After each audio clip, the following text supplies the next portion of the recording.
বজাৰত আমি এখন নতুনকৈ ৰেষ্টুৰেণ্ট খুলিছোঁ। এইখন দোকান আমি নতুনকৈ খুলিছোঁ আৰু কাইলৈ অপেনিং হ'ব। সেই হেতুকে আজি অপেনিং কৰা আগমুহূৰ্তত আমি কেনেদৰেনো যোজা কৰিছোঁ তাকে অলপ দেখাবৰ কাৰণে চেষ্টা কৰিছোঁ। চাই থাকিব ভিডিঅ'টো আৰু ভাল লাগিলে লাইক কমেণ্ট কৰিবলৈ নাপাহৰিব।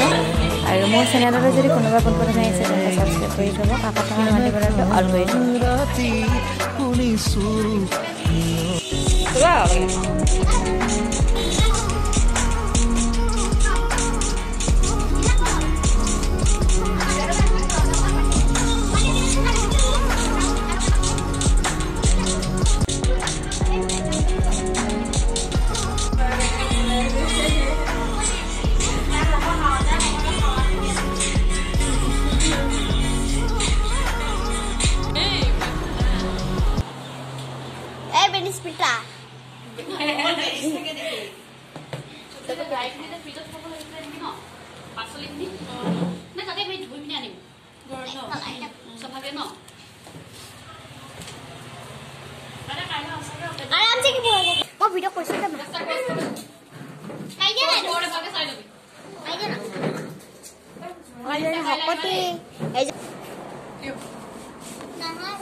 কাইলৈৰ কাৰণে কি কৰিলোঁ তাকে অকণমান দেখাবৰ কাৰণে চেষ্টা কৰিলোঁ। চ' আজিলৈ বাই, ধন্যবাদ।